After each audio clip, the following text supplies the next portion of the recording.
नमस्कार, आप सभी का स्वागत हेलो किसान में। मैं हूं मुकुल शर्मा। हेलो किसान कार्यक्रम में लगातार आपके लिए अलग अलग विषय लेकर हम हाजिर होते हैं और आज भी दो बेहद ही खास विषय लेकर हम हाजिर हुए हैं। क्या है वो, आइए इस पर नजर डाल लेते हैं। आज के कार्यक्रम में खासतौर से आपको हम जानकारी देंगे एलोवेरा की खेती के बारे में और साथ ही आपको बताएंगे सेब के बागों की देखभाल आपको कैसे करनी है। सारी जानकारी आज के कार्यक्रम में आपको दी जाएगी और इन दोनों विषय से संबंधित अगर आप कुछ सवाल पूछना चाहते हैं, कुछ जानकारी लेना चाहते हैं तो आप हमारे टोल फ्री नंबर पर कॉल कर सकते हैं। हमारे टोल फ्री नंबर है 1800113060, साथ ही 1800113061। इन नंबर्स पे आप हमें कॉल कर सकते हैं और आपके सवालों के जवाब देने के लिए तो बेहद ही खास मेहमान आज हमारे साथ जुड़े हैं। इनका परिचय आपसे हम करा दें। हमारे साथ स्टूडियो में मौजूद हैं डॉक्टर मूलचंद सिंह। आप प्रधान वैज्ञानिक हैं राष्ट्रीय पादप अनुवांशिक संस्थान ब्यूरो नई दिल्ली से। बहुत बहुत स्वागत आपका डॉक्टर मूलचंद। और साथ ही हमारे साथ जुड़े हैं डॉक्टर मंजूर अहमद गनी जी। आप अध्यक्ष और वरिष्ठ वैज्ञानिक हैं कृषि विज्ञान केंद्र अनंतनाग जम्मू कश्मीर से। बहुत बहुत स्वागत आपका भी गनी साहब।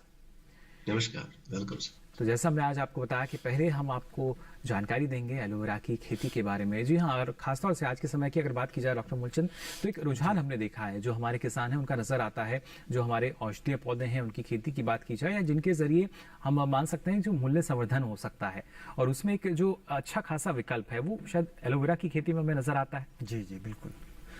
आत्मनिर्भर भारत योजना के तहत सरकार ने जो हर्बल पौधे हैं और जो औषधीय पौधे हैं उनकी खेती पर बहुत अधिक जोर दिया है जी। और सरकार ने एक योजना बनाई है जिसमें 4000 करोड़ रुपए रखे गए हैं जी। और क्योंकि इनकी दूसरे देशों में भी अत्यधिक मांग है, इसलिए लगभग 10 लाख हेक्टेयर खेती में हर्बल और औषधीय पौधों की खेती करने की योजना है जी। और इसके अलावा जो इससे हमारे किसान भाइयों को लगभग 5000 करोड़ रुपए की अतिरिक्त आमदनी होगी और जो गंगा के किनारे लगभग 800 हेक्टेयर क्षेत्र में एक हर्बल और औषधीय फसलों का एक कॉरिडोर बनाने की योजना है। तो ये बहुत ही महत्वपूर्ण फसलें हैं और किसान भाइयों को इन्हें जरूर उगाना चाहिए। जी बिल्कुल। तो देखिए कि एक ऐसी महत्वपूर्ण फसल जिसके जरिए आप अपनी आमदनी को बढ़ा सकते हैं और उसके साथ साथ जब जो किसान एक बात सोचता है कि कुछ हमें नया करना है तो ये एक ऐसा बेहतर विकल्प जिसके जरिए आपकी जो आमदनी है उसमें तो इजाफा होगा ही, साथ ही जो कुछ नया करने की एक धुन सवार होती है किसान की, जो वो मेहनत करते हैं वो भी सफल होती नजर आएगी। इस बारे में पूरी आपको हम जानकारी देंगे, लेकिन पहले आइए नजर डाल लेते हैं इस खास रिपोर्ट पर।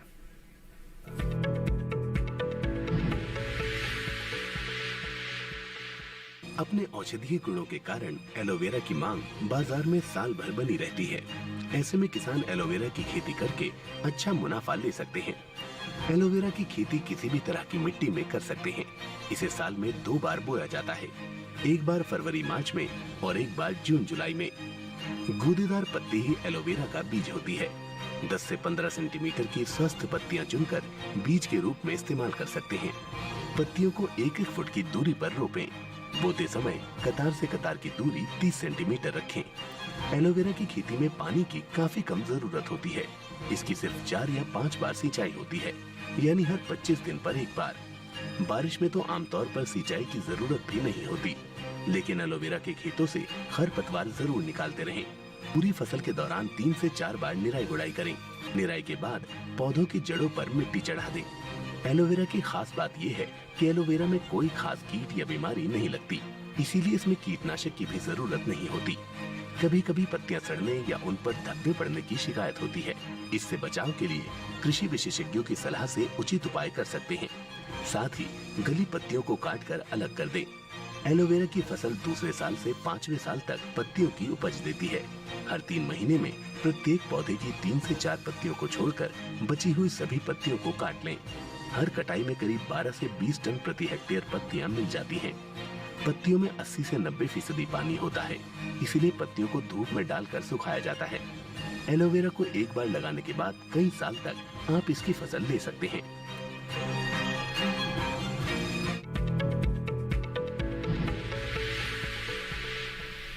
तो जाना आपने कैसे आप इसकी सफलतापूर्वक खेती कर सकते हैं। आइए बात करते हैं सेब के बागों की देखभाल को लेकर भी। इसके लिए रुख कर लेते हैं मंजूर अहमद गनी जी का। यहाँ जानना चाहेंगे गनी साहब आपसे कि किस तरीके की जो देखभाल है वो अभी के समय में आवश्यक हो जाती है जो किसान सेब की बागवानी करते हैं। नमस्कार सबके लिए। पहले मैं आपका आभार प्रकट करता हूं कि आपने मुझे यहाँ पे दावत दी कि यहाँ पे आपके कुछ सवालों के जवाब दें और कुछ सेब के बागों की देखभाल के बारे में आपको बताएंगे। जी। पहले मैं आपको बताऊंगा सेब की बागों की देखभाल क्यों करनी है, कैसे करनी है। क्यों करनी है?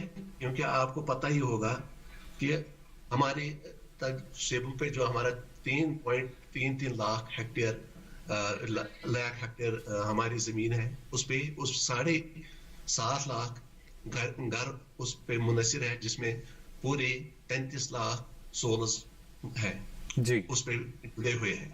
तो अगर इसका हम जीडीपी हमारा जो इसमें कंट्रीब्यूट हो जाता है वो 4 से ऊपर ही जाता है, जो सेबों की वजह से हमें आ जाता है। मगर इसमें हम पीछे है प्रोडक्शन के हिसाब से। हमारी प्रोडक्शन है 20 टन पर हेक्टेयर, जो अगर हम फॉरेन से करेंगे किसी भी दूसरी कंट्री के साथ, वहां पे 100 से ऊपर है कहीं जगहों पे प्रोडक्शन। इस वजह से कि हम थोड़ा से नहीं करते हैं कि हमें जो वैज्ञानिक बताते हैं वो हम पूरी तरह से नहीं कर रहे हैं। तो इस बारे में आपका मैं शुक्रगुजार हूं कि आपने मुझे यहाँ पे बुलाया कि आपको बताऊं कि ये लोगों को आपके माध्यम से अपने किसान भाइयों को बताऊं कि हम अपना प्रोडक्शन कैसे बढ़ाएं, ताकि जो सीधा फायदा है देखभाल का, ताकि हमारा जीडीपी बढ़ जाएगी। जी, एक सीधा फायदा जो है देखभाल का वो हम मान सकते हैं कि जो उत्पादन है उसमें देखिए इजाफा हो सकता है, उसमें वृद्धि हो सकती है, और उत्पादन आपका ज्यादा होगा तो जाहिर तौर पर अच्छा मुनाफा आपको मिलेगा, यानी आपकी जो आमदनी है उसमें इजाफा हो सकेगा। विस्तार से हम आपको बताएंगे किस तरीके से और ज्यादा अधिक लाभ जो है आपको मिलेगा सेब की बागवानी से, लेकिन आइए उससे पहले नजर डाल लेते हैं इस खास रिपोर्ट पर।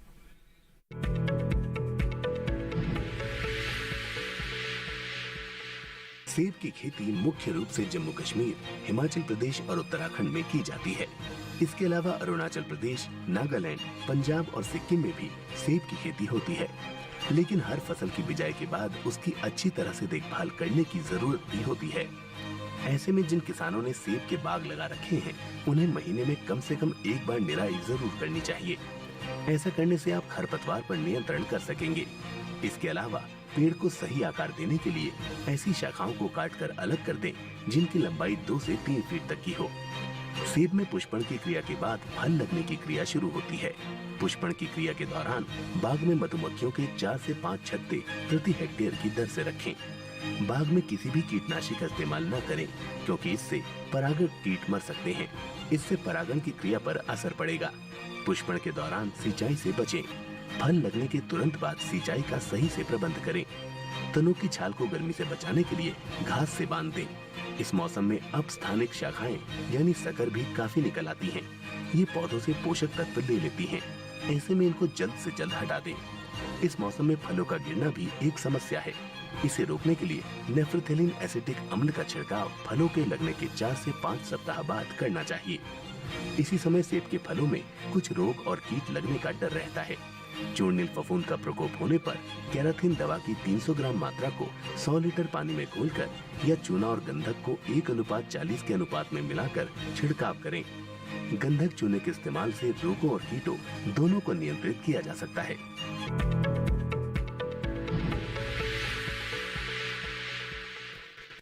तो जाना आपने किस तरह की जो देखभाल है वो जरूरी हो जाती है अगर आप सेब की बागवानी करते हैं, जिसके जरिए ना सिर्फ उत्पादन जो है उसमें इजाफा होता है, बल्कि उसके जरिए आपका जो मुनाफा है उसमें भी आप इजाफा कर सकते हैं। साथ ही यहाँ डॉक्टर मूलचंद, जैसा कि आप हमें पहले बता रहे थे कि जो किसान एलोवेरा की खेती करना चाहते हैं वो कर सकते हैं, लेकिन क्या कोई खास समय इसके लिए हम मान सकते हैं, या अगर किसान चाहे तो अब जैसे गेहूं की फसल लगी है उसके बाद का जो समय है उसमें इसकी खेती कर पाएंगे? जी बिल्कुल, ये बिल्कुल सही समय है एलोवेरा की रोपाई करने के लिए। तो जो किसान भाई गेहूं की फसल काटने के बाद एलोवेरा की खेती करने की योजना बना रहे हैं, उनको अभी इसकी रोपाई कर देनी चाहिए। और जो किसान भाई कोई दूसरी लघु अवधि वाली फसल लेना चाहते हैं और वो चाहते हैं कि उसके बाद लगाएं, तो वो जुलाई के महीने में जब वर्षा शुरू हो जाती है उस समय इसकी रोपाई कर सकते हैं। लेकिन कोई विशेष तरीका डॉक्टर मूलचंद क्या इसकी रोपाई के लिए अगर हम बात करते हैं, या वैज्ञानिक विधि? वैज्ञानिक विधि का जहाँ तक प्रश्न है, हमें लगभग 50 सेंटीमीटर लाइन से लाइन की दूरी रखनी चाहिए और 30 सेंटीमीटर पौधे से पौधे की दूरी रखनी चाहिए जी। और लगभग 15 से 20 सेंटीमीटर लंबे सकर्स या जो जड़ें होती हैं वो इसकी रोपाई के लिए उपयुक्त होती हैं। रोपाई करते समय ध्यान रखें कि 2/3 हिस्सा जमीन में नीचे दबा दें और 1/3 हिस्सा उसके ऊपर होना जी। चाहिए। और इसके साथ साथ ही जब हम रोपाई करते हैं तो तुरंत सिंचाई की आवश्यकता होती है। तो इस तरह से किसान भाई इसकी रोपाई कर सकते हैं और जैसे ही फसल स्थापित हो जाती है लगभग 1 महीने के बाद तो उसमें खरपतवार भी आने लगते हैं। जी। तो खरपतवारों को निकालना इनके बारे चाहिए। में भी आपसे हम जानकारी लेंगे किस तरीके से जो खरपतवार नियंत्रण है वो हमारे किसान कर सकते हैं। फिलहाल एक दर्शक हमारे साथ जुड़े हैं हिसार हरियाणा से। कृष्ण जी, बहुत बहुत स्वागत आपका। क्या जानकारी लेना चाह रहे हैं? हाँ जी, जी, सवाल पूछ सकते हैं आप अपना। नमस्कार जी। जी नमस्कार। जी मैं न्यू पूछ रहा था, जी हिसार जिले से बोल रहे जी, जी हरियाणा हिसार जिला। जी। और न्यू पूछ रहे थे जी, सेब की कोई खेती हो सकती है हरियाणा में? सेब की खेती हरियाणा के हिसार में हो सकती है या नहीं, ये कृष्ण जी जानना चाह रहे हैं। यहाँ आइए गणेश साहब का रुख कर लेते हैं। क्या जानकारी देना चाहेंगे गणेश साहब? हेलो जी, हिसार हरियाणा से हमारे साथ दर्शक जुड़े हैं। वो जानना चाह रहे हैं क्या वहां पर संभव है सेब की खेती करना? नहीं सर, जब तक हम लो चिलिंग टेम्परेचर वैरायटी हम जब तक नहीं बना सकेंगे तब तक वहां नीचे नहीं हो सकता है। लेकिन उत्तराखंड जो ऊपर वाला है जहाँ पे भी हमारा सेब हो रहा है, हिमाचल में हो रहा है, वहां तो कलियल है, वहां तो हो ही रहा है। लेकिन जो नीचे वाले इलाके हैं वहां पे मुमकिन नहीं है। बेसिकली ये टेम्परेट फ्रूट है, ये इसमें मौसम का बहुत दखल है। क्योंकि अगर मैं आम का पेड़ इधर श्रीनगर में लाऊंगा वो तो फ्रूटिंग का वेजिटेटिव ग्रोथ भी नहीं हो जाती है पूरी। इसी तरह जो हमारा एप्पल है वो नीचे प्लेन्स में जहाँ पे एक्सट्रीम टेम्परेचर है और जिसमें हमारा जो लो चिलिंग टेम्परेचर होना चाहिए वो नहीं बन पाता है उधर, इसलिए वहां पे नहीं हो सकती है सर। यही कहीं ना कहीं अगर देखा जाए मंजूर अहमद गणेश जी, जो तापमान है वो काफी प्रभावित करता है हमारी जो सेब की बागवानी है। और अभी जिस तरह का मौसम लगातार बन रहा है, क्या इसका असर भी हम मान सकते हैं कि हमारे सेब के बागों पर पड़ता है? बिल्कुल सर, जो ये तापमान का जो असर है, मैं श्रीनगर की बात कर रहा हूँ, जो हमें स्टेज इस वक्त है वो आज से पहले 10 दिन बाद आनी चाहिए थी, क्योंकि यहाँ पे एकदम से टेम्परेचर बढ़ गया। जो हमें आज स्टेज आनी चाहिए थी, मतलब आनी चाहिए थी, वो तो पहले 6-7 दिन पहले ही आ गई है। उससे जो हमें क्लाइमेट रेजिलेंट वो इतना हिसाब किताब करना है कि ताकि हमारे सेब इस तरह से हमें देखभाल करनी है बागों की, ताकि हमें लॉस ना हो जाए, उल्टा लॉस ना हो जाए, प्रोडक्शन काम ना निकले एक्सट्रीम टेम्परेचर्स की वजह से। वो समाधान करना पड़ेगा हमें इस बारे में सर। चलिए, बेहद जरूरी, क्योंकि तापमान की वजह से देखिए कैसे उत्पादन जो है वो हमारा प्रभावित हो सकता है, इसलिए देखभाल लगातार कहा जाता है कि जरूरी हो जाती है। फिलहाल हमारे साथ एक और दर्शक जुड़े हैं बाराबंकी उत्तर प्रदेश से। नंदस्वरूप मिश्रा जी, बहुत बहुत स्वागत आपका। क्या जानकारी लेना चाह रहे हैं? बाराबंकी में जानना चाहता हूँ, जहाँ जिस क्षेत्र में जो है गर्मी की बरसात, जहाँ तीनों मौसम बराबर आते रहते हैं, तो ऐसी दशा में वहाँ की खेती करना संभव है? अगर संभव तो हमें कैसे करना चाहिए, कौन से क्या करने चाहिए? चलिए, आप जानना चाह रहे हैं कि सेब की खेती करना यहाँ संभव है या नहीं? नहीं सर, नहीं सर, नहीं सर जी, नहीं हो सकता है सर।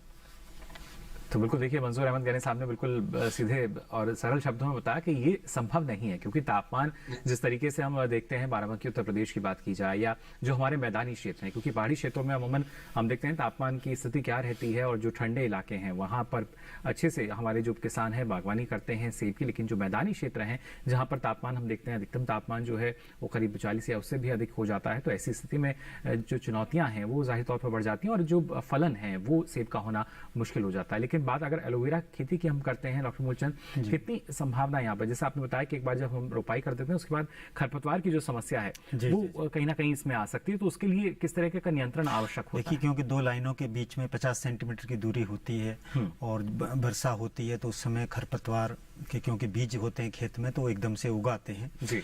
तो एक तो किसान भाई ये कर सकते हैं कि जैसे ही फसल स्थापित होती है तो पहले उनको जड़ों से निकाल दें, तो उसके बाद जब फसल बड़ी होने लगती है तो वो खरपतवारों को पनपने नहीं देती है।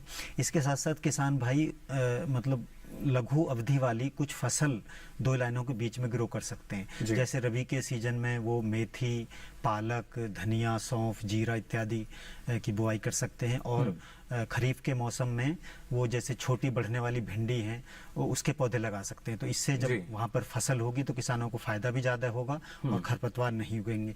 और इसके साथ साथ जो इरिगेशन करते हैं, जो सिंचाई करते हैं, उसको ड्रिप मेथड से करना चाहिए, जी। क्योंकि जितनी ज़्यादा सिंचाई उसको देंगे उतनी ही उसकी पत्तियों की बढ़वार ज़्यादा होगी और जी। पैदावार ज़्यादा होगी और पानी की कम मात्रा की आवश्यकता होगी और उससे खरपतवार भी नहीं बढ़ेंगे। जी, लेकिन जैसा आपने कहा कि जितनी सिंचाई हम करेंगे उतनी जो पत्तियां हैं वो लगातार विकसित होंगी, लेकिन ऐसा तो नहीं कि उस एलोवेरा के खेत में हमारे किसान जो हैं वो पानी को जमा होने दें, पानी खड़ा रखें उस खेत में। नहीं, कितनी आवश्यकता या कितनी नमी जो है वो इसको चाहिए, इस फसल को?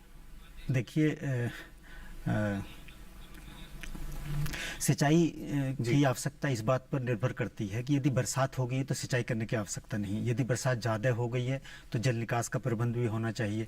और इसके साथ साथ जैसे जब हम सिंचाई करते हैं उसके बाद में ज़मीन में दरारें पड़ने लगती हैं जी। तो ये इस बात का सूचक है कि अब पौधों को सिंचाई की आवश्यकता है। तो देखिए किस तो तरीके जैसे- से एक अंदाजा यानी एक किसान को हो जाता है कि अब जो समय है वो सिंचाई का है और उस समय के अनुसार आप समय रहते आप सिंचाई करेंगे तो और बेहतर रहेगा। फिलहाल एक और दर्शक हमारे साथ जुड़े हैं करौली राजस्थान से। आदेश जी, बहुत बहुत स्वागत आपका। क्या जानकारी लेना चाह रहे हैं? Hello hello. हम एलोवेरा का उपयोग किन किन चीजों में कर सकते हैं? चलिए, एलोवेरा की हाँ सर, खेती हम करने के- एलोवेरा का उपयोग किन किन चीजों में कर सकते हैं? एलोवेरा का उपयोग हाँ सर, एलोवेरा का उपयोग हम किन चीजों में कर सकते हैं? बिल्कुल आपको जवाब हम दे रहे हैं। हमारे जो विशेषज्ञ हैं डॉक्टर मुचल, क्या एलोवेरा जानकारी का देना चाहेंगे? उपयोग बहुत ज़्यादा व्यापक रूप में किया जाता है। एक तो बहुत प्रकार की औषधियां हैं उनमें इसका प्रयोग किया जा सकता है। इसके साथ साथ बहुत सारे सौंदर्य प्रसाधन हैं उसमें इसका प्रयोग किया जाता है। और इसका ड्राई पाउडर भी बनाया जाता है जिसको एक्सपोर्ट कर सकते हैं या स्टोर करके रख सकते हैं।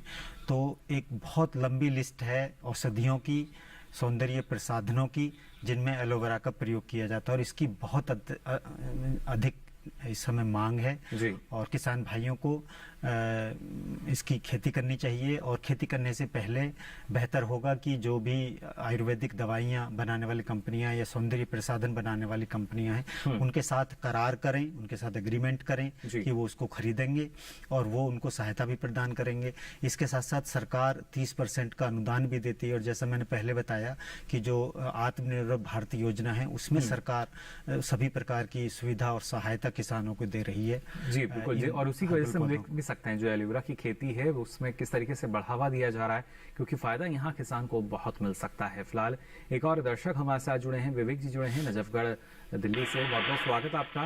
क्या जानकारी लेना चाह रहे हैं विवेक जी? हेलो। हेलो हाँ सर, आवाज आ रही है आपको? जी, आपकी आवाज हम सुन पा रहे हैं। क्या जानकारी लेना चाह रहे हैं? सर, दिल्ली के अंदर एलोवेरा की खेती किस तरीके से की जाए?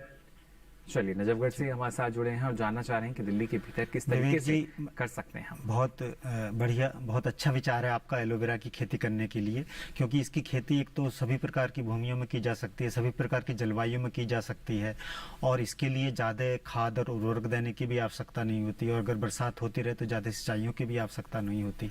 तो दिल्ली क्षेत्र में और विशेष रूप से जहाँ से आप बात करें नजफगढ़ में, वहाँ पर एलोवेरा की खेती सफलतापूर्वक की जा सकती है। जी। और यदि आप अभी करना चाहते हैं तो ये उपयुक्त समय है, अभी उसकी रोपाई कर सकते हैं। और यदि अभी आपके खेतों में कोई फसल लगी हुई है तो जून के लास्ट वीक और जैसे ही बरसात शुरू हो जाती है उस समय इसकी रोपाई करें और एक साल में इसकी 2 कटाइयाँ ले सकते हैं। जी बिल्कुल। तो देखिए, साल में 2 कटाई जो है वो आप ले पाएंगे और उसके जरिए अपनी जो आमदनी है, जो आय है, उसमें भी आप वृद्धि कर सकते हैं। आइए रुक कर लेते हैं यहाँ पर मंजूर अहमद गणेश जी का। गणेश साहब, जानना चाहेंगे आपसे, जिस तरीके से आपने बताया जो देखभाल है कितना लाभ उसका मिलता है किसान को, ना सिर्फ जो उत्पादन है वो हमारा बढ़ने लगता है, लेकिन इस दौरान जो अलग अलग तरह की जो बीमारियां या रोग हमारे बात में आते हैं वो कौन से हैं और उनका नियंत्रण हम कैसे कर सकते हैं? मैं स्टार्ट से ही करूंगा। पहले आज के मौसम के हिसाब से जी। अभी सबसे पहले ये ख्याल करना है कि ड्रेनेज का खास ख्याल रखें कि पानी सेब के बागों में नहीं जमा होना जी। चाहिए। उस हिसाब से नालियां इस तरह बनाए ताकि पानी निकल जाए। दूसरा, इसके बाद हमें फर्टिलाइजर आज ही के मौसम में देना है। फर्टिलाइजर जो मतलब पौधे के एज के हिसाब से देना होता है। मिसाल के तौर पर अगर हम 5 साल का पौधा है हमारे पास, उसको 250 ग्राम यूरिया, 125 ग्राम डीएपी और 400 ग्राम पोटैश एमओपी देना पड़ता है। तो ये 250 ग्राम यूरिया है, उसको 3 स्प्लिट में करना है। इस वक्त 1 स्प्लिट देना है और डीएपी का पूरा और पोटैश का आधा देना है। तो इसके साथ अभी पिंक बर्ड स्टेज आने वाला है। इस टाइम हमें बोरान स्प्रे एक करना चाहिए, क्योंकि बोरान मदद करता है फ्रूट सेट में, और जिंक स्प्रे भी करना चाहिए। और आज के मौसम में जब ग्रीन टिप पे आएगा, अभी आने वाला है 4-5 दिन में जी, उसके बाद ये जरूरी है कि बी हाइव्स हमारे पास होने चाहिए हर एक बगीचे में। 4 से 5 बी हाइव्स मधुमक्खी के छत्ते होने चाहिए, क्योंकि वो पॉलिनेशन में हमें मदद कर। परागण जो है वो अगर बेहतर रहेगा तो जाहिर तौर पर अच्छा जो फल है वो हमें मिल पाएगा। गुणवत्ता देखिए उसकी, देखिए धीरे धीरे जो है विकसित होने लगती है। इस बारे में और भी जानकारी आपसे मिलेंगी, लेकिन उससे पहले एक दर्शक हमारे साथ जुड़ चुके हैं फोन लाइन पर। बहुत बहुत स्वागत आपका हेलो किसान में। क्या जानकारी लेना चाह रहे हैं? हेलो हेलो जी, क्या जानकारी लेना चाह रहे हैं? हाँ जी, मैं दिलजीत बोल रहा हूँ, हिमाचल जी, शिमला से। जी दिलजीत जी। अच्छा, हमारे यहाँ एलोवेरा हो सकती जी? शिमला हिमाचल प्रदेश में एलोवेरा की खेती हम कर सकते हैं या नहीं डॉक्टर मूलचंद, ये दलजीत जी जानना चाह रहे हैं। दलजीत जी बिल्कुल कर सकते हैं, लेकिन जब कभी बर्फबारी हो रही हो या तापक्रम माइनस में हो, उस समय इसकी रोपाई नहीं कर सकते, क्योंकि पौधा ठीक तरह से स्थापित नहीं हो पाएगा और उसकी ग्रोथ नहीं होगी। जैसा अभी मौसम है तो अभी आप उसकी रोपाई कर सकते हैं, और सर्दी होने से पहले तक उसकी कम से कम एक कटाई आप जरूर ले सकते हैं। जी बिल्कुल। तो देखिए किस तरीके से आप तो यहाँ इसकी जो खेती है वो भी कर पाएंगे, और साथ ही लगातार आपको हम जानकारी दे रहे हैं सेब के बागों की देखभाल आपको कैसे करनी है। इस बारे में और जानकारी आपसे गणेश साहब हम लेना चाहेंगे। जैसे आप बता रहे थे, जो सूक्ष्म पोषक तत्व हैं उनकी भी एक महत्वपूर्ण भूमिका रहती है, फिर चाहे हम बोरॉन की बात करें, जिंक की बात करें, और कितना महत्वपूर्ण होता है कि जो हमारा फलन है वो सही से हो पाए। सही से मतलब ये एक ही स्टेप में नहीं, हमें आहिस्ता आहिस्ता जब हम ऊपर जाएंगे, मिसाल के तौर पर कलर के लिए हमें कैल्शियम देना है जी, वो हमें 3 बार में देना है। एक आज से तकरीबन 20, जब मटर दाने में हमारा सेब पहुंच जाएगा, मटर जितना दाना होगा उस टाइम ये करेंगे। उसके 10-15 दिन के बाद और ये करेंगे जब डेवलपमेंट होना शुरू हो जाएगा, और हार्वेस्ट से पहले तकरीबन 1 महीने और एक बार हम कैल्शियम कर सकते हैं। उससे हमें कलर भी अच्छा हो जाएगा, और दूसरा फायदा है, जो हमें बाहर से सेब अच्छा दिखता है लेकिन अंदर उसमें मतलब खराब हो जाता है, वो सुपरा पानी जैसा होता है, वो कैल्शियम के माध्यम से वो भी ठीक हो जाता है। हाँ।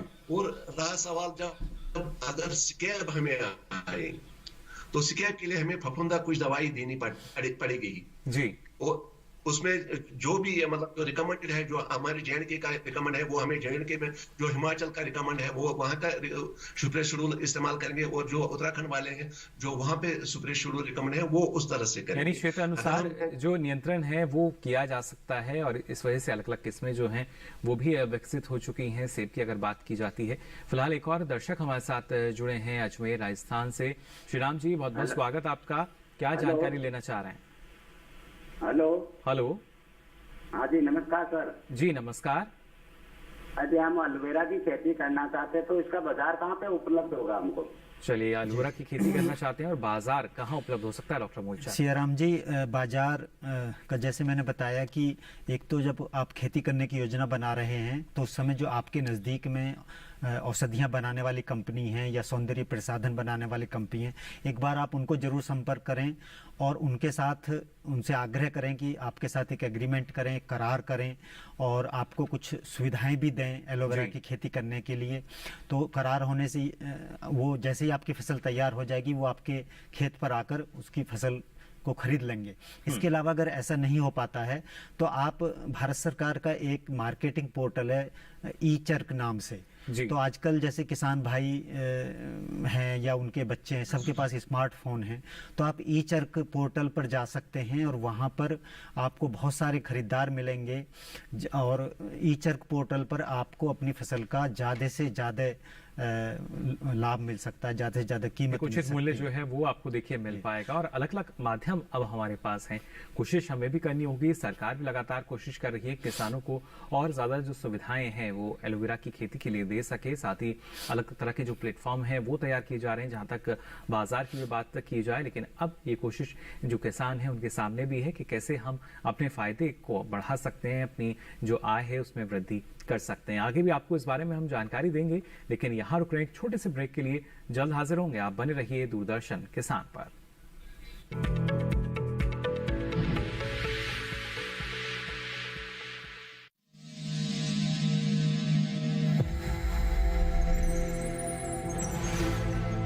आत्मनिर्भर किसान भारत की शान।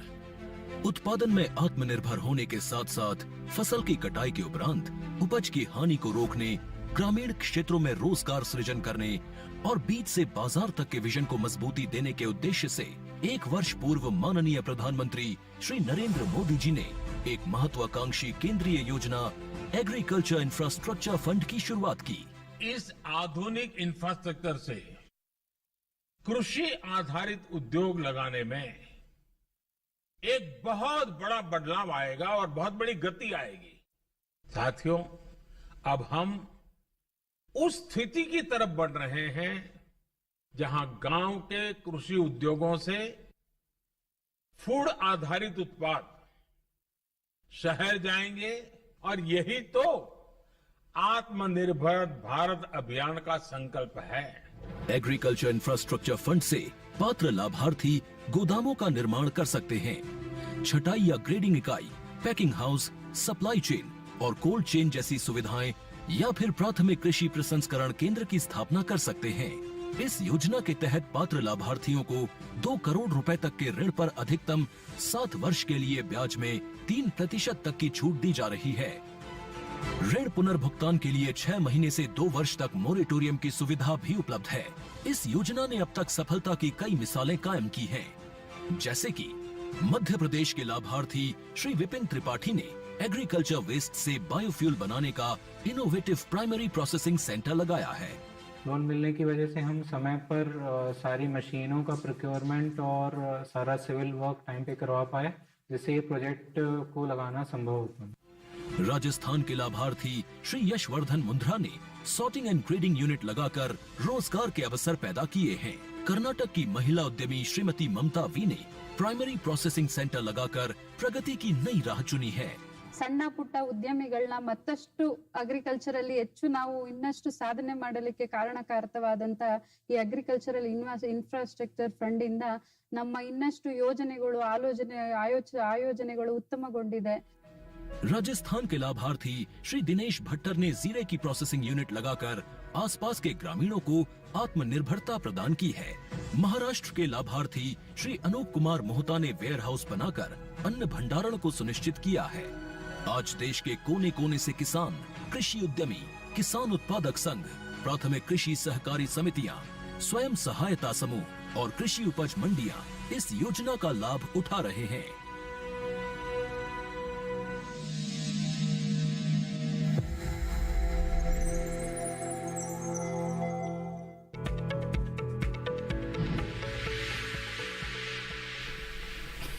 ब्रेक के बाद आप सभी का एक बार फिर स्वागत हेलो किसान में। लगातार आपको हम जानकारी दे रहे हैं एलोवेरा की खेती और सेब के बागों की देखभाल आपको कैसे करनी है। दर्शक हमारे साथ जुड़ रहे हैं देश के अलग अलग राज्यों से। फिलहाल हमारे साथ हेमंत जी जुड़े हैं नासिक महाराष्ट्र से। बहुत बहुत स्वागत आपका हेमंत जी, क्या जानकारी लेना चाह रहे हैं? हाँ, होल्ड कर रहा हूँ। हेमंत जी, आवाज मिल पा रही है आपको? अच्छा, सवाल मेरा है जी,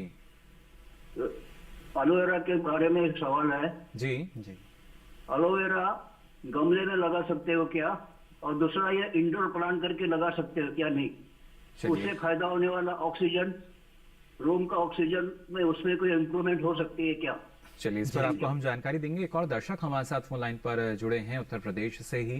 बहुत बहुत स्वागत आपका हेलो किसान में। क्या जानकारी लेना चाह रहे हैं रामनाथ जी? हेलो,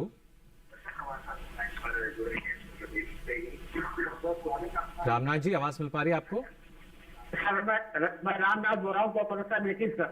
जी। हाँ हेलो हेलो। हाँ जी, बताइए सर, मैं अमेठी से बोल रहा हूँ सर। मैं जी। मेरा सवाल है कि आलू बेले का खेती करना चाहता हूँ जी। तो उसकी हमारी बेनिफिट कैसे है और वो प्रोग्रेसिंग कैसे करेंगे, कितने में करें, कैसे कैसे करेंगे, वो चलिए बिल्कुल जी। तो दो सवाल हमारे पास हैं डॉक्टर मूलचंद और एलोवेरा के ही हैं। मैं चाहूंगा पहले आप जो उत्तर प्रदेश से रामनाथ जी पूछना चाह रहे थे कि कैसे इसकी खेती की शुरुआत कर सकते हैं, किस तरीके से फिर आगे प्रसंस्करण के क्षेत्र में ये जा सकेंगे। जी जी, तो पहले नासिक वालों को बता देते हैं कि इसकी खेती, इसकी जो एलोवेरा को गमले में उगाया जा सकता है, लेकिन जहां तक उन्होंने कहा कि क्या ये ऑक्सीजन ज्यादा प्रोड्यूस करता है, तो ऐसा कोई प्रमाण नहीं है कि ये ज्यादा प्रोड्यूस करता है, लेकिन इसको गमले में जरूर उगा सकते हैं। और इसके साथ साथ इसको अंदर नहीं रख सकते, थोड़ा अंदर रखने से इसकी ग्रोथ कम हो जाएगी, क्योंकि इसको सूरज की रोशनी की जरूरत पड़ती है। सूरज की रोशनी जब मिलती है तो ये पौधा अपना भोजन बनाता है, तो इसलिए इसको सूरज की रोशनी में रखना जरूरी है। दूसरा, रामनाथ जी को मैं बताना चाहूँगा कि आप अमेठी में इसकी खेती सफलतापूर्वक कर सकते हैं, और यदि अभी आपके खेत खाली हैं और आप योजना बना रहे हैं तो अभी इसकी रोपाई कर दीजिए। इसके साथ साथ जहाँ तक इसकी प्रसंस्करण प्रोसेसिंग का प्रश्न है, तो जब हम पत्तियों को काटते हैं तो या तो आप पत्तियों को ही ऐसे ही बेच सकते हैं, और यदि आप ये चाहते हैं कि उसकी जेल को निकाल कर बेचा जाए और उससे ज़्यादा मुनाफा मिलेगा, तो जो पत्तियां हैं उनको मतलब लंबवत, मतलब वर्टिकल, उसमें चाकू से बीच में से खोल लें और उसके साथ चाकू की मदद से उसकी जो जेल है उसको खुरच कर निकाल लें। इसके बाद उनको कंटेनर में रख लें, और इसके साथ साथ आप उसको जेल को निकाल कर सुखा भी सकते हैं और उसका पाउडर बना सकते हैं। तो इससे उसको ज़्यादा टाइम तक स्टोर किया जा सकता है, और जैसे ही ज़्यादा उसका प्राइस मिलता है तो उसको बेच सकते हैं। तो इन दो तरीके से आप इसका प्रोसेसिंग कर सकते हैं। चलिए बिल्कुल, तो देखिए किस तरीके से संभव है इसका प्रसंस्करण करना और उसके जरिए जो आमदनी है या मुनाफा है उसको बढ़ाना भी। अब आइए रुक कर लेते हैं यहाँ पर मंजूर अहमद गनी जी का। गनी साहब, जानना चाहेंगे आपसे, जैसा आपने बताया कि किस अलग अलग जो बीमारियां हैं उनका प्रकोप कहीं ना कहीं हमारी सेब की बागवानी पर हो जाता है, लेकिन क्या जो कीट है उनका प्रकोप भी हम मान सकते हैं कि कहीं ना कहीं हमारे उत्पादन को प्रभावित करता है? बिल्कुल। मैं सबसे पहले आपको बताना चाहूंगा सिकेब के बारे में। जो हमारा इकोनॉमिक लॉस उसी से ज्यादा होता है जी, क्योंकि सिकेब एक किस्म का समझो कैंसर है। अभी हमने मतलब जिन्होंने अभी हार्टिकल्चर मिनरल ऑयल दिया हुआ है उनसे मैं आप निवेदन कर रहा हूं, क्योंकि ग्रीन टप स्टेज आ गया है। आप कोई भी फंगिसाइड, कोई मैंकोजेब करो, जाइनिब करो, कैप्टन करो, 300 ग्राम 100 लीटर पानी में मिला के अच्छी तरह साफ शिफाफ पानी होना चाहिए, गंदा पानी नहीं, उतला पानी नहीं, बिल्कुल साफ शिफाफ पानी होना चाहिए, तो उसके साथ हम स्प्रे कर सकते हैं। तो इसके बाद 10 दिन में, तकरीबन 7 से 10 दिन में पिंक बर्ड स्टेज आएगा। ये बहुत ही अहम स्टेज होता है। तो यहाँ पे अगर हमें फिर वो जो पहले हमने अभी मैंकोजेब या जाइनिब या कैप्टन करेंगे, वो एक प्रोटेक्शन देते हैं हमें सिकेब के माध्यम की तरह, वहां पे हमें वो बचाते हैं सिकेब से। अब हो सकता है कि कहीं पे कोई ना कोई स्पोर बन गया होगा और वो हमें ग्रीन टिप स्टेज पे असर करने लगेगा। तो यहाँ पे आपको मैं बताना चाहूंगा, यहाँ पे हमें एक और स्प्रे करना है, कोई भी स्प्रे, कोई भी फंगिसाइड, मगर यहाँ पे सिस्टमिक फंगिसाइड हम करेंगे। सबसे बेहतर रहेगा डोडिन अगर हम देंगे 60 ग्राम 100 लीटर पानी में, साफ शिफा पानी में, या एक कॉम्बिनेशन आती है जाइनिब हेक्साकोनाजोल, वो हम देंगे 100 ग्राम 100 लीटर पानी में छिड़काव कर सकते हैं। तो यहाँ पे और एक बात भी आती है, अब जब फूल निकलने, पिंक बर्ड स्टेज आएगी तो फूल निकलेंगे, तो उसमें अगर हमें कीड़े आ गए, उनको हम थ्रिप्स बोलते हैं, जो फूलों का रस चूसती है। थ्रिप्स को अगर वो 2 से ज्यादा होंगी तो उनके लिए हमें कीड़ेनाशक दवाई, उनके लिए जो दवाई है थाइक्लोप्राइड, हमें देना ही देना है। 40 ml 100 लीटर पानी में मिला के वो देना है।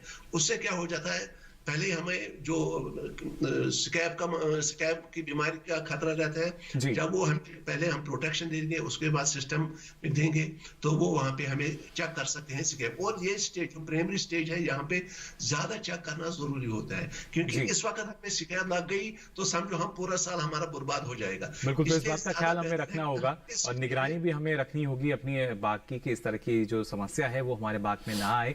फिलहाल हमारे साथ एक और दर्शक जुड़े हैं चंबा हिमाचल प्रदेश से। बहुत बहुत स्वागत आपका हेलो किसान में। क्या जानकारी लेना चाह रहे हैं? हेलो हेलो हाँ जी। जी शरण सिंह जी, क्या जानना चाह रहे हैं? ये सर जी, मैं जानना चाहता हूँ कि मैंने बगीचा लगाया हुआ है ना सर, तो मैं बोलना चाहता हूँ कि मैं चंबा से बोल रहा हूँ, हिमाचल प्रदेश, और बहुत ऐसी है हमारी।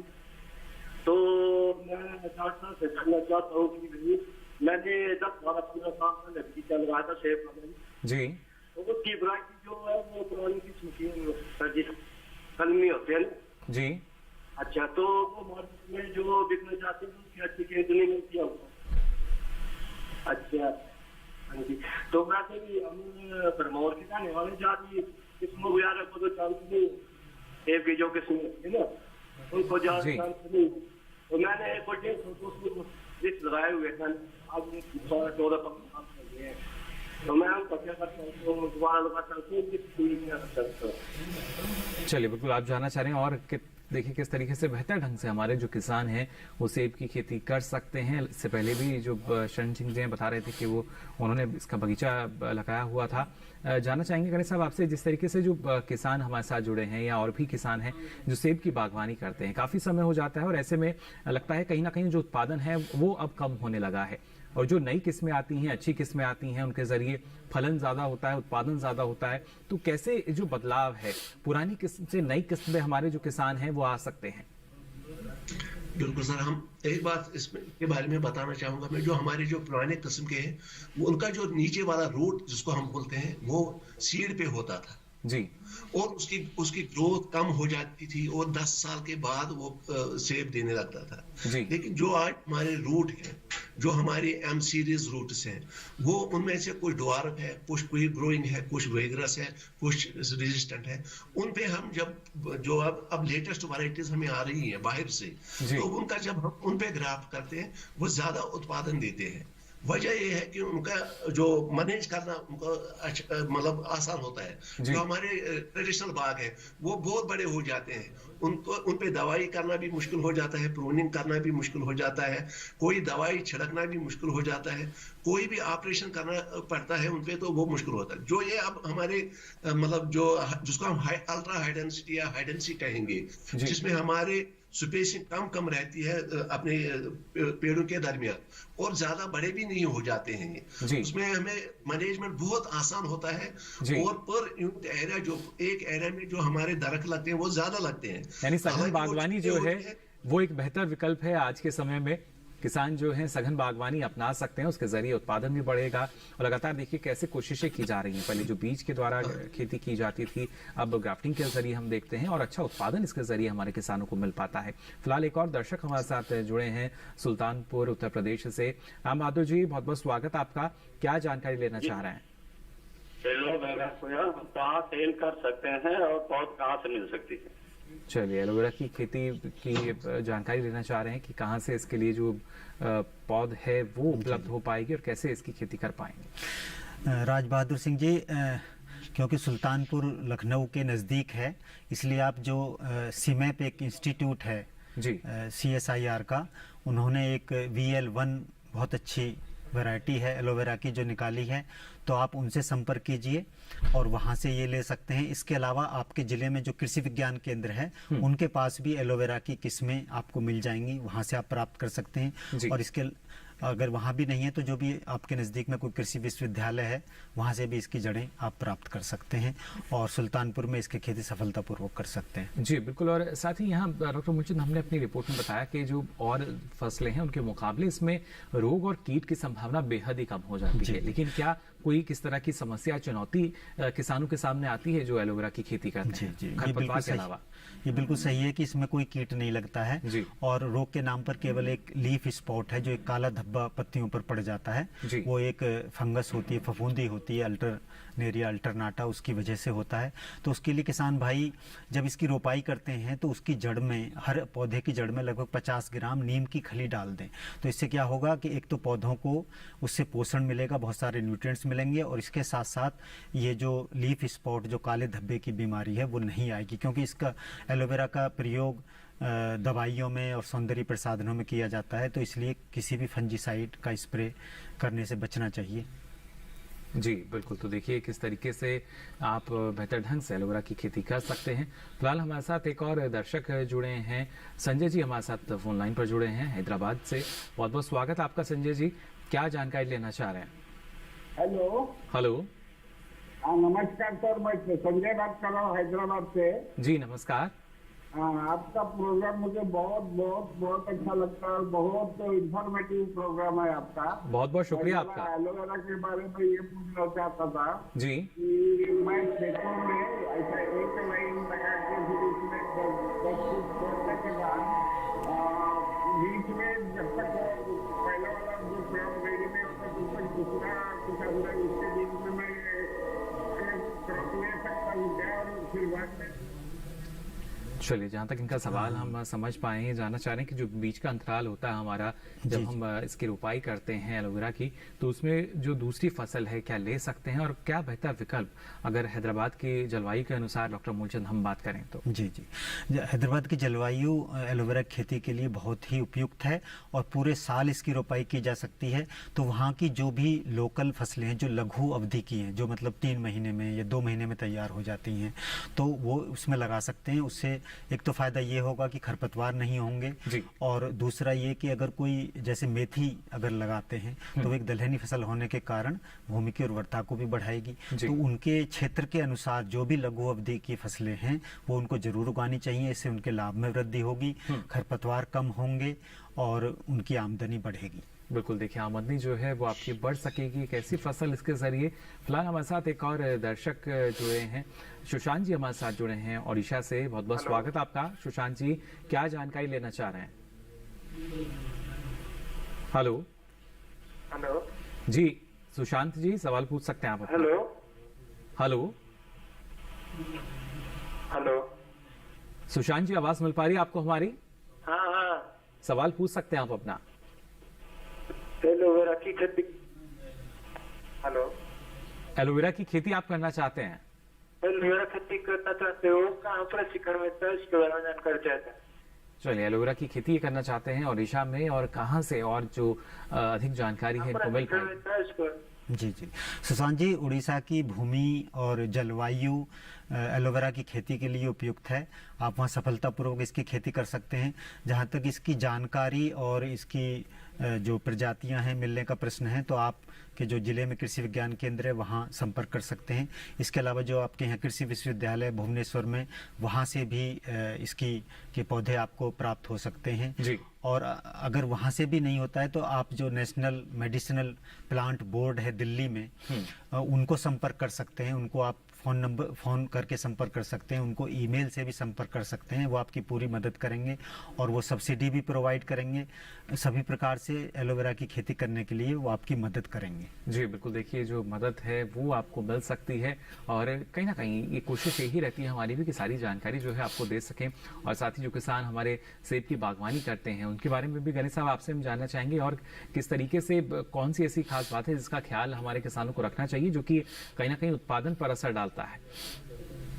बिल्कुल सर, सबसे अच्छी बात जो है, जो भी बागवानी के इस समस्या के बागवानों के साथ मुंसलिक लोग हैं उनसे मैं निवेदन करता हूं, वो काफी समझदार होते हैं, हम वैज्ञानिकों से ज्यादा मगर कहीं पे जो उनको पता होता है वो प्रैक्टिकल पता, कहीं पे जो थ्योरेटिकल जो वैज्ञानिक को सिर्फ पता होता है जी। हम उनको रिक्वेस्ट करते हैं, कोई भी आपको काम करना हो अपने नजदीकी केवीके के साथ आप वहां पे आप रजिस्टर फोन पे भी बात कर सकते हैं, खुद भी आ सकते हैं और वहां के वैज्ञानिक के साथ पूरा अच्छी तरह कंसल्टेशन, अच्छी तरह गुफ्तार करके आपस में सलाह मशवरा करके फिर ही कोई दूसरा स्टेप उठाए। अभी हम सर ये हाई डेंसिटी की बात कर रहे थे, तो मैं आपको ये बताना चाहूंगा कि इसको हमारी गवर्नमेंट ऑफ इंडिया इस वक्त 50% सब्सिडी दे रही है ताकि वो हम जो हमारे ट्रेडिशनल बाग हैं उनको कन्वर्ट करें हाई डेंसिटी में। उस पर 50% सब्सिडी मिलती है। साथ ही साथ जो हमारे इस संकल्प है हमारे भारत सरकार का 10 lakh hectare high density plantation के अंडर लाना है अगले 5 साल में, तो उसमें भी वो बहुत मतलब इतने स्कीमें हैं हमारे पास गवर्नमेंट के पास जो वो मतलब आम किसानों को देना चाहते हैं। मुझे इसलिए किसानों से सबसे गुजारिश है, मैं उनको निवेदन करता हूं कि आप नजदीकी किसी भी हार्टिकल्चर डिपार्टमेंट, हार्टिकल्चर अफसर, कृषि विज्ञान केंद्र या किसी भी यूनिवर्सिटी के माध्यम से किसी भी वैज्ञानिक के साथ बात करेंगे तो इस बारे में आपको पूरी जानकारी दी जाएगी ताकि हमारा जो उत्पादन है वो हमें दुगना नहीं चुगना हो जाए। हमारे बिल्कुल डॉक्टर मंजूर, और लगातार जो दर्शक हैं वो आपके जरिए भी ये जानकारी हासिल कर रहे हैं। फिलहाल हमारे साथ एक और दर्शक जुड़े हैं कुल्लू मनाली हिमाचल प्रदेश से। बहुत बहुत स्वागत है आपका हेलो किसान में। क्या जानकारी लेना चाह रहे हैं बिशन जी? हेलो जी बिशन जी, क्या जानकारी लेना चाह रहे हैं? नमस्कार सर। नमस्कार। और मेरा सवाल ये है सर, हम हिमाचल प्रदेश के हैं और डिस्ट्रिक्ट कुल्लू के जी। यहाँ की हाइट 6000 फीट के लगभग है जी। हाँ, तो डॉक्टर साहब से ये पूछना चाहते हैं यहाँ कौन सी वैरायटी लगा सकते हैं? चलिए, सेब की कौन सी किस्म आप लगा सकते हैं ये आप जानना चाहते हैं? नई वैरायटी निकली है वो कौन सी लगा सकते हैं? जी डॉक्टर मंजूर, क्या जानकारी देना चाहेंगे आप? हाँ जी सर, 6000 फीट पे है इनका मतलब बागीचा जी। हाँ, इसमें कोई मतलब ये वो नहीं है मतलब कोई वैरायटी कोई भी लगा सकता है, लेकिन वहां पे देखना कि जो हमारा पानी कितना है, मॉइस्चर सिट्रस ज्यादा मत है। अगर हमें वहां पे मतलब मॉइस्चर बहुत कम हो तो उसमें हम एक रूट जो है हमारे पास आता है 111 वो लगा सकते हैं क्योंकि वो टॉलरेट करता है मॉइस्चर। अगर मॉइस्चर अवेलेबल है तो हम उस पे 106 रूट लगा सकते हैं। अगर काफी पानी मौजूद है तो उस पे हम अल्ट्रा हाई डेंसिटी या हाई डेंसिटी बाग लगा सकते हैं। वैरायटी अपना रूट पे हमें ज्यादा ध्यान देना पड़ता है कि रूट अच्छा हो तभी हमारा बगीचा अच्छा होगा। अगर रोड खराब हो तो आप 10 साल तक इंतजार करेंगे, अब अगले साल हमारा फ्रूट आएगा, लेकिन जब वो पूरा अच्छी तरह बाग बन जाएगा तो अगले साल आपको फ्रूट नहीं मिलेगा। या तो वो रोड उसमें रोड राट हो जाता है, जड़ जाते हैं, या फिर अगर सेब निकल भी जाएंगे तो वो कमर्शियल लेवल पे नहीं है। मतलब एक दरख्त में 4 सेब निकलेंगे, 10 सेब निकलेंगे, वो हमारे लिए काफी नहीं है।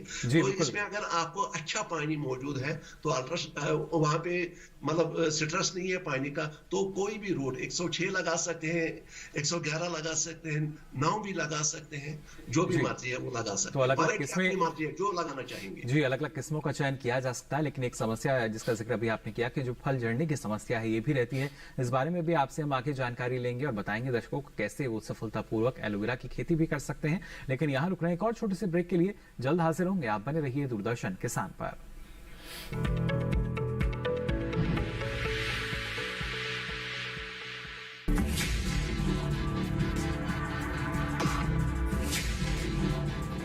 भोजन, जल और शुद्ध वातावरण हमारे जीवन का मुख्य आधार है और कृषि इसका मूल स्तंभ।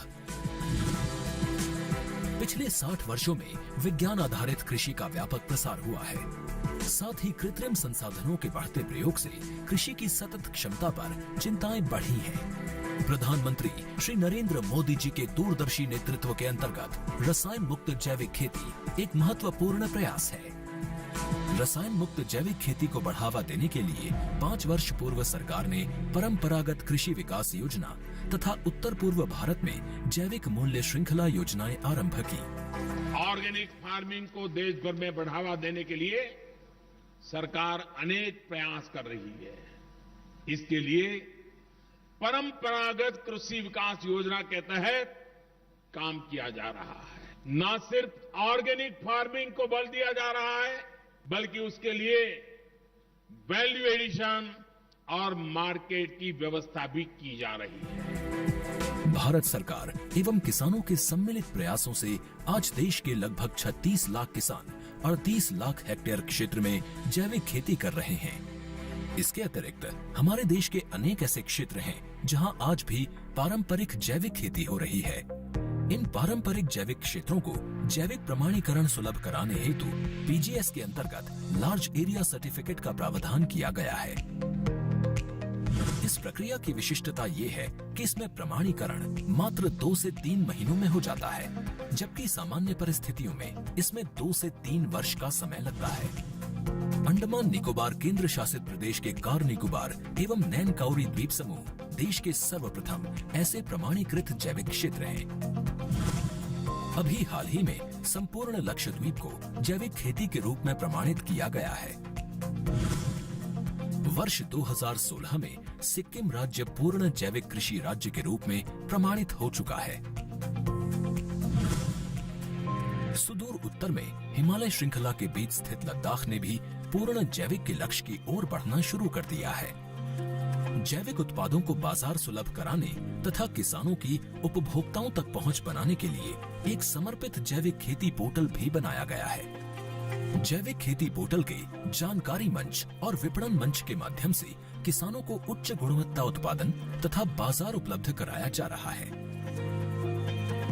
आशा है देश के सभी राज्य अपने जैविक क्षेत्रों का विस्तार करेंगे और देश में जैविक कृषि क्रांति को मजबूत करने में योगदान देंगे। जैविक उत्पादों की देश और विदेशों में बढ़ती मांग तथा जैविक उत्पादों का बढ़ता बाजार, किसानों की उपभोक्ताओं तक पहुंच तथा जैविक एफपीओ द्वारा जैविक कृषि व्यापार में भागीदारी हमारे किसानों को अपनी आय बढ़ाने का अवसर दे रहा है। पिछले 5 वर्षों में जैविक कृषि उत्पादों का निर्यात दोगुने से अधिक बढ़कर 7,000 करोड़ रुपए से अधिक का हो गया है और इसमें प्रतिवर्ष 20% से अधिक की वृद्धि हो रही है।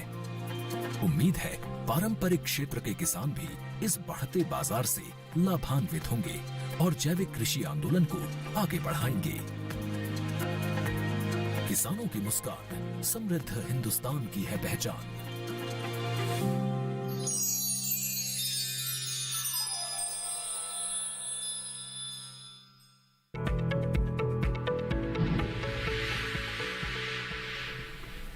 ब्रेक के बाद आप सभी का एक बार फिर स्वागत। हेलो किसान में लगातार आपको हम जानकारी दे रहे हैं एलोवेरा की खेती और सेब के बागों की देखभाल आप कैसे कर सकते हैं। फिलहाल हमारे साथ संदीप जी जुड़े हैं हिसार हरियाणा से। संदीप जी बहुत बहुत स्वागत आपका हेलो किसान में। क्या जानकारी लेना चाह रहे हैं?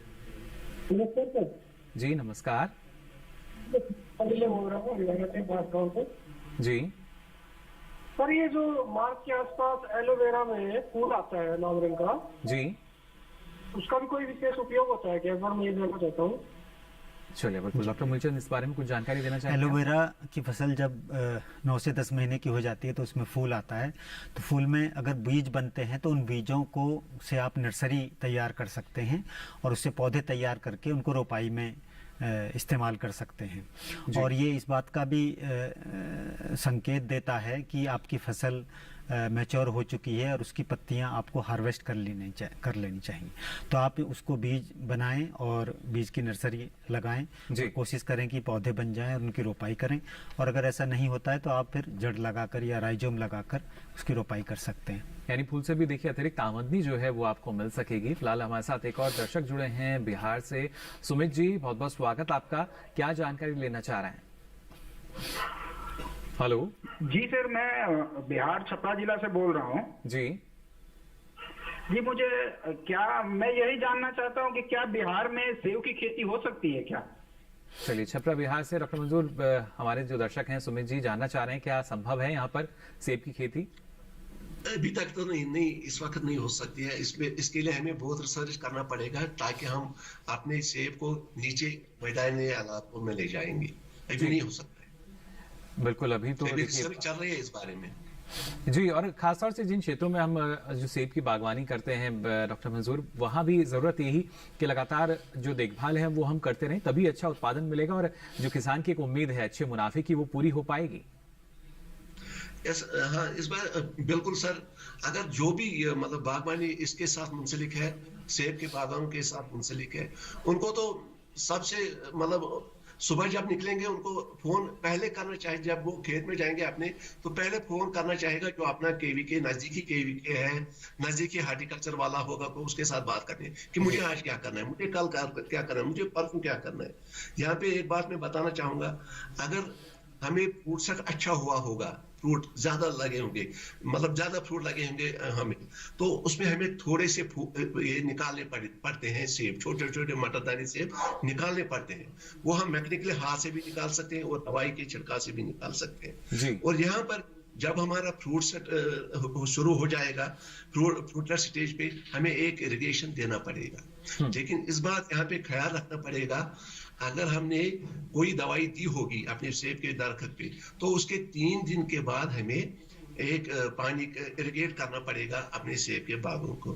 और उसके बाद फ्रूट डेवलपमेंट जब हो जाएगी, जब फ्रूट हमारे फ्रूट से थोड़ा बढ़ जाएगा, तो उस टाइम भी हमें एक बार इरिगेशन देना पड़ेगा अपने सेब पे, ताकि उसमें ताकत है और उसमें वजन बढ़ जाए, कलर में भी मदद करे। चलिए, इन बातों का ख्याल हमारे किसानों को रखना होगा, सावधानी अपनानी होगी, जिसके बाद अच्छा उत्पादन और अच्छा मुनाफा उनको सेब की बागवानी से मिल सकेगा।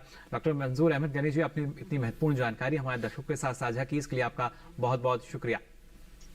थैंक यू सर, शुक्रिया जी। नमस्कार सर। जी, और साथ ही डॉक्टर मूलचंद सिंह, आपने भी इतनी महत्वपूर्ण जानकारी हमारे दर्शकों को दी, इसके लिए आपका भी बहुत बहुत आभार। Thank you. तो जाना आपने कैसे आप एलोवेरा की खेती कर सकते हैं, संभव है, और सेब के बागों की देखभाल अगर आप करेंगे तो कितना लाभ जो है आपको मिलेगा और कैसे इस लाभ को आप बढ़ा भी सकेंगे। अब आपको बता दें, हमारे जो कल के विषय रहेंगे, जिससे पहले से ही आपने जो सवाल है वो तैयार करें। कल बात करेंगे पशुओं में खुरपका और मुहपका से बचाव की, और बात होगी मुर्गी पालन की। इसके साथ ही आप अपना कोई सवाल या सुझाव हम तक पहुंचाना चाहते हैं तो आप हमारी ईमेल आईडी नोट कर लीजिए। मेल आईडी है hellokisan2015@gmail.com। साथ ही फेसबुक के जरिए भी आप हमसे जुड़ सकते हैं। इसके लिए आप फेसबुक पर जाकर हिंदी में टाइप करें हेलो किसान, और यहाँ भी आप अपना सवाल या सुझाव लिखकर छोड़ सकते हैं। बारी है आखिरी विकल्प की, लेकिन सबसे महत्वपूर्ण विकल्प, आप डीडी किसान कॉल सेंटर का नंबर नोट कर सकते हैं। नंबर है 1800113060। सोमवार से शनिवार सुबह 6 से रात के 10 बजे तक ये लाइन्स खुली हैं, इस पर भी आप अपना सवाल दर्ज करा सकते हैं। और आपको बता दें, अब ये सारी जानकारी आप देख सकेंगे डीडी किसान के यूट्यूब चैनल पर भी।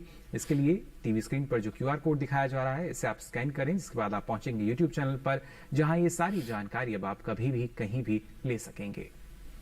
फिलहाल आज के लिए हेलो किसान में बस इतना ही। फिर हाजिर होंगे नई नई जानकारियों के साथ। तब तक के लिए दीजिए इजाजत। नमस्कार।